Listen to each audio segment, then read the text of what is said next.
Tip टिपवा। एक थी दादी, उनका एक पोता था। पोता रोज रात में सोने से पहले दादी से कहानी सुनता। दादी रोज उसे तरह तरह की कहानियाँ सुनाती। एक दिन मूसलाधार बारिश हुई। ऐसी बारिश पहले कभी नहीं हुई थी। सारा गांव बारिश से परेशान था। दादी की झोपड़ी में पानी जगह जगह से टपक रहा था, टिप टिप टिप टिप। इस बात से बेखबर पोता दादी की गोद में लेटा कहानी सुनने के लिए मचल रहा था।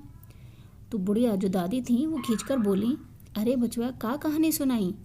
ई टिप टिपवा से जान बचे तब ना। पोता उठकर बैठ गया। उसने पूछा, दादी ये टिप टिपवा कौन है? टिप टिपवा क्या शेर बाघ से भी बड़ा होता है? दादी छत से टपकते हुए पानी की तरफ देखकर बोली, हाँ बचवा, न शेर बाघ के डर न बगवा के डर, डर डर टिप टिपवा के डर। संयोग से मुसीबत का मारा एक बाघ बारिश से बचने के लिए झोंपड़ी के पीछे बैठा था। बेचारा बाघ बारिश से घबराया हुआ था। बाघ यानी कि टाइगर। बेचारा बाघ बारिश से घबराया हुआ था। उस बुढ़िया की बात सुनते ही वह और डर गया। अब यह टिपटिपवा कौन सी बला है? जरूर यह कोई बड़ा जानवर है, तभी तो बुढ़िया शेर बाघ से ज़्यादा टिपटिपवा से डरती है। इससे पहले कि बाहर आकर वह मुझ पर हमला करे, मुझे ही यहाँ से भाग जाना चाहिए। बाघ ने ऐसा सोचा और झटपट वहाँ से दुम दबाकर भाग चला। उसी गांव में एक धोबी रहता था। वह भी बारिश से परेशान था। आज सुबह से उसका गधा गायब था। सारे दिन वह बारिश में भीगता रहा और जगह जगह गधे को ढूंढता रहा, लेकिन वह कहीं नहीं मिला। धोबी की पत्नी बोली, जाकर गांव के पंडित जी से क्यों नहीं पूछते? वे बड़े ज्ञानी हैं, आगे पीछे सबके हाल की उन्हें खबर रहती है। पत्नी की बात धोबी को जच गई। अपना मोटा लट्ठ उठाकर वह पंडित जी के घर की तरफ चल पड़ा।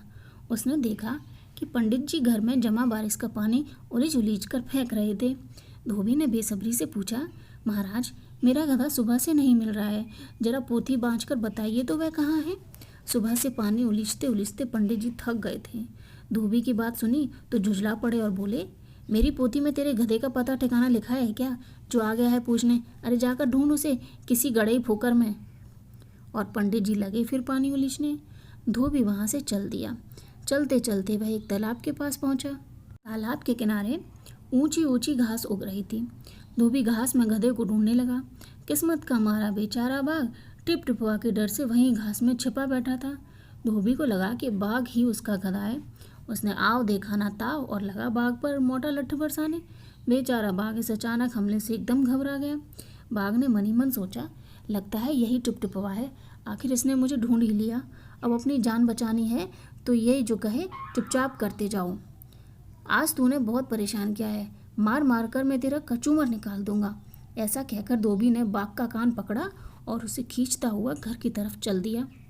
बाघ बिना चू चपड़ किए भीगी बिल्ली बना धोबी के पीछे पीछे चल दिया। घर पहुंचकर धोबी ने बाघ को खूंटे से बांध दिया और सो गया। सुबह जब गांव वालों ने धोबी के घर के बाहर खूंटे से एक बाघ को बंधे देखा तो उनकी आंखें खुली की खुली रह गईं।